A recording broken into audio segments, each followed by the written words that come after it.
Well, old man, we're getting there. Put in a good word for us.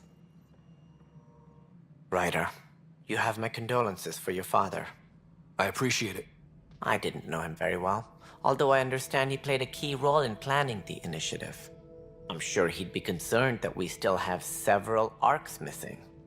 They're as much a part of the initiative as the human arc. We'll find them. We have to. Tens of thousands of colonists are unaccounted for. It paints the initiative in an unflattering light.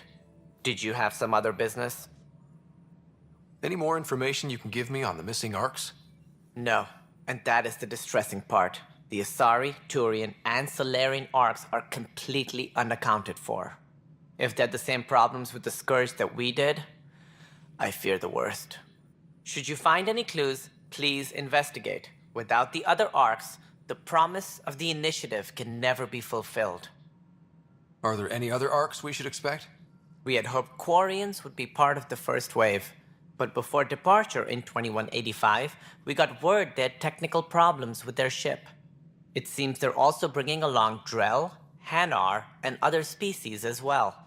Managing all of their biological needs caused complications. We won't see them for some time to come.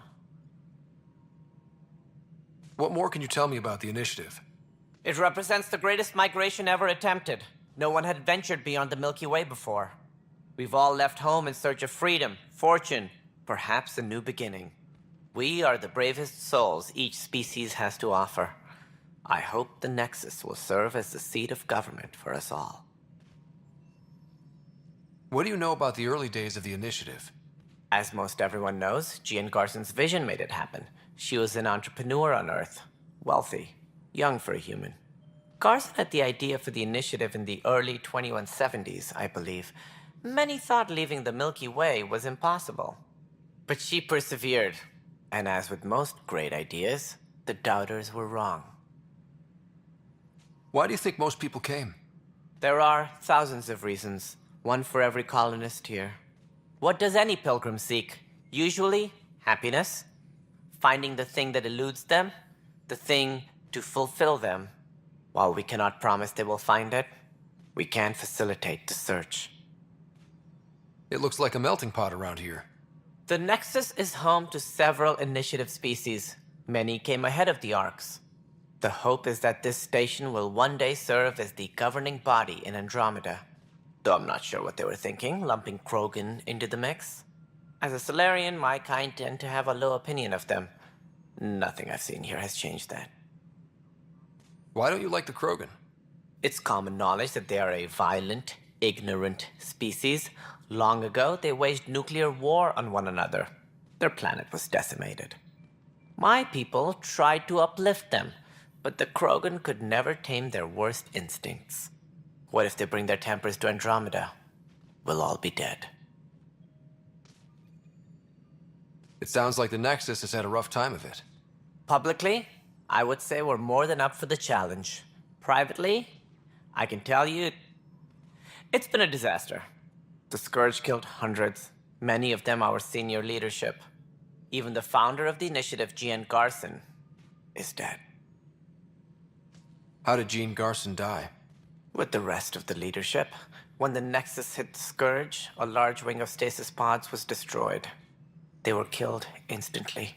These people traveled 600 years and died before they even woke up. Jean Garson never glimpsed Helios. She never saw her vision realized. Candrace mentioned something about hitting the Scourge. How did it play out? Criminal elements took advantage of the emergency and preyed on people's fears. An uprising followed. We had no choice but to turn to the Krogan to deal with them.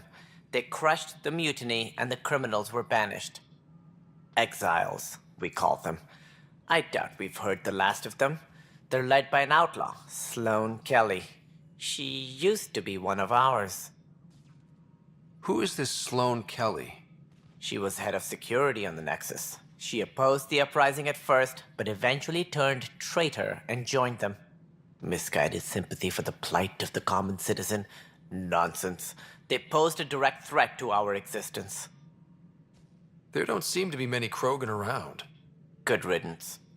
The Krogan demanded a greater say in political matters. The last place you want them involved. They're muscle, nothing more. Good for fighting and lifting heavy objects. When they didn't get what they wanted, they left. As director of the initiative, are you in charge around here or what?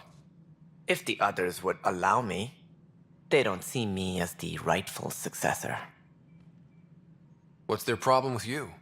I am not Gian Garson. Our founder was charismatic, eccentric, larger than life. Traits I cannot hope to mimic. She and her inner circle perished in the Scourge, some at the hands of the Exiles, some never made it out of stasis. I was deputy assistant for revenue management. Then all 7 leaders above me died. I was next in line for the role.